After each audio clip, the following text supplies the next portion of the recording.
से शुरुआत कर लेते हैं। इस वक्त एनआईए रेड पर गृह मंत्रालय की बैठक हो रही है। पीएफआई पर रेड पर गृह मंत्री अमित शाह एक बड़ी बैठक कर रहे हैं। एनएसए डोभाल मीटिंग में मौजूद हैं। एनएसए अजीत डोभाल मीटिंग में मौजूद हैं। पीएफआई पर रेड पर शाह की एक बड़ी बैठक, गृह मंत्री अमित शाह की बड़ी बैठक है। हम लगातार स्क्रीन पर आपको दिखा रहे हैं। गृह मंत्री अमित शाह की भी इस रेड पर लगातार नजर है। जो सूत्रों के हवाले से खबर हम तक आ पा रही है, इस वक्त एनएसए अजीत डोभाल इस मीटिंग में मौजूद हैं। इस रेड की मॉनिटरिंग को लेकर, इस रेड से निकल रहे जो परिणाम है उसको लेकर डीजी एनआईए भी इस बैठक में मौजूद हैं। बड़ी खबर इस वक्त की सूत्रों के मुताबिक राकेश सिंह ज्यादा जानकारी के साथ हमारे साथ इस वक्त जुड़ गए हैं। एनएसए डीजी एनआईए भी बैठक में मौजूद है। राकेश, 8 तस्वीरें इस वक्त हम दिखा रहे हैं। अभी हम 8 जगहों की तस्वीरें दिखा रहे हैं जहां पर एनआईए रेड कर रही है।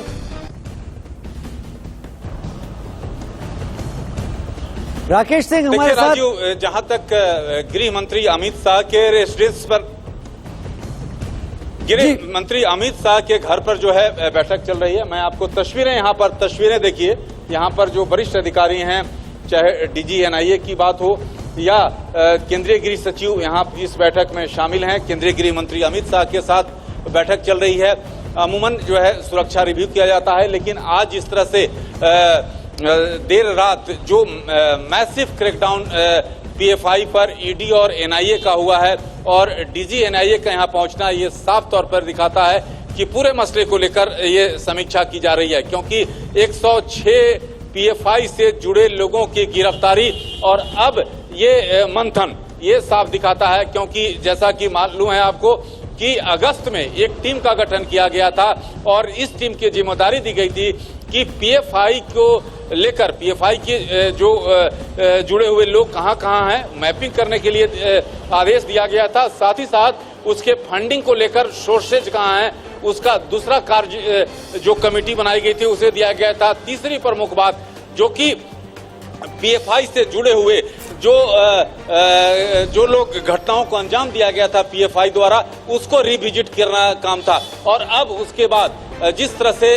पीएफआई पिछले संडे को आपने देखा था कि करीब 40 ठिकानों पर छापेमारी, और आज देर रात जो है पीएफआई के से जुड़े हुए जो संगठन हैं उनके ऑफिस हो या अधिकारियों के आवास, उस पर छापेमारी। 200 से ज्यादा एनआईए के अधिकारी जो हैं वो छापेमारी को लीड कर रहे हैं, जिसमें ईडी के अलग से अधिकारी हैं। तो साफ तौर पर समझा जा सकता है, क्योंकि जिस तरह से पूरा मसला राष्ट्रीय सुरक्षा से जुड़ा हुआ, जो टेरर फंडिंग की बात हो या युवाओं को जो है ट्रेनिंग के जरिए उन्हें ब्रेन वॉश किया जाना, तमाम तरह की बातें सामने एनआईए को आ रही थी। और उसके बाद एनआईए का देर रात जो है ईडी के साथ साथ स्टेट पुलिस के साथ, केंद्रीय अर्धसैनिक बलों के साथ छापेमारी और 106 पीएफआई से जुड़े लोगों की गिरफ्तारी, और देर शाम तक ये गिरफ्तारी जो है लोगों की संख्या बढ़ सकती है। और जो हमारे सूत्र हैं इस बात की जानकारी दे रहे हैं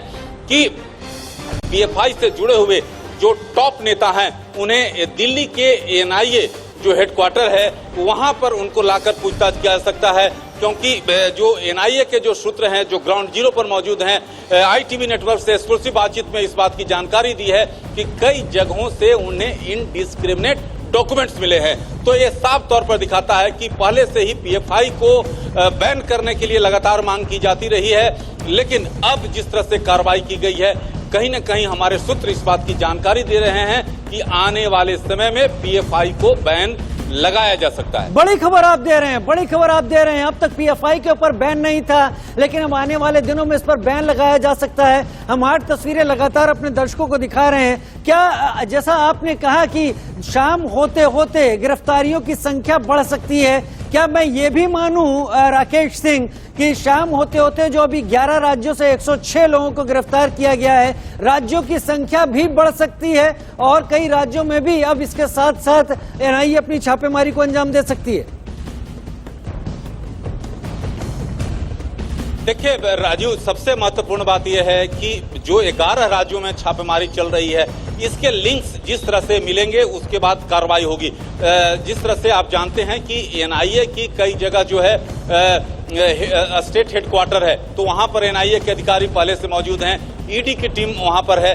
तो ऐसी स्थिति में जिस तरह से लिंक्स इसके सामने आएंगे, जो इंडिस्क्रिमिनेट डॉक्यूमेंट्स की लगातार मैं बात कर रहा हूं, आप उसकी मजमून समझिए कि जिस तरह से ग्राउंड जीरो से खबरें आ रही हैं, उसके मुताबिक कई जगह बातें सामने आई है और इसी के तहत जो है अन्य राज्यों में भी इसका कार्रवाई का जो 11 राज्य है उस संख्या बढ़ सकती है।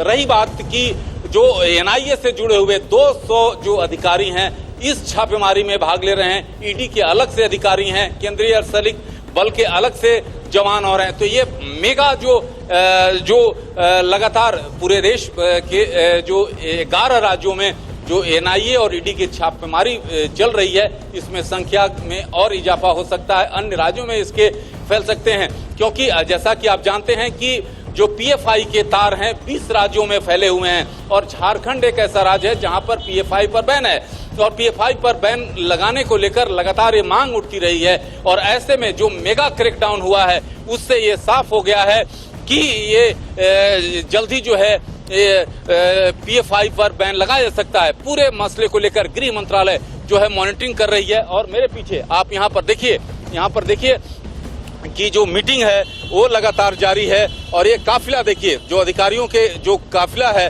वो यहाँ पर केंद्रीय गृह मंत्री अमित शाह के घर के बाहर ये साफ तौर पर तस्दीक करा रहा है कि आखिरकार ये मीटिंग कितनी महत्वपूर्ण है।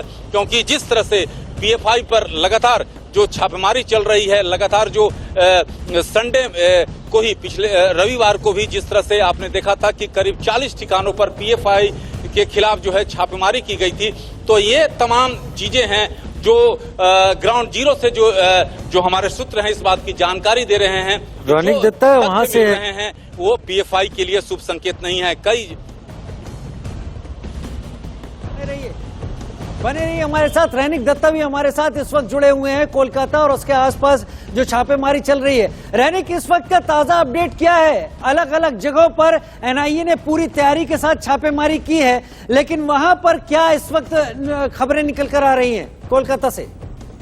देखिए, 5 अगस्त का ये जो घर है, इस घर के सामने का परिस्थिति मैं आपको दिखाने का कोशिश करूंगा।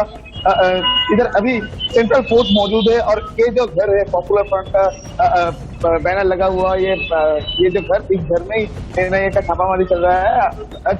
सुबह एनआईए का टीम इधर पहुंचा है और एनआईए का टीम इधर पहुंचते ही इस घर के जो दूसरा मंजिल और तीसरा मंजिल, ये दो जगह में ये छापामारी चल रहा है। और एनआईए का साथ साथ ईडी का टीम भी इधर पहुंच चुका है और इधर पूरा एरिया को सेंट्रल फोर्स की तरफ से घेर दिया गया है। सेंट्रल फोर्स ऑफिसर इधर मौजूद है और गेट के सामने सेंट्रल फोर्स मौजूद है। मैं एक बार दिखाने की कोशिश करूंगा कि ये जो घर है, इस घर में पॉपुलर फ्रंट का जो पोस्टर भी लगा हुआ है। शेख मुख्तर का नाम का ये घर है। शेख मुख्तर इधर रहता था, वो पॉपुलर फ्रंट का लीडर हुआ करते थे, ऐसा ही एनआईए की तरफ से खबर आ रहा है। और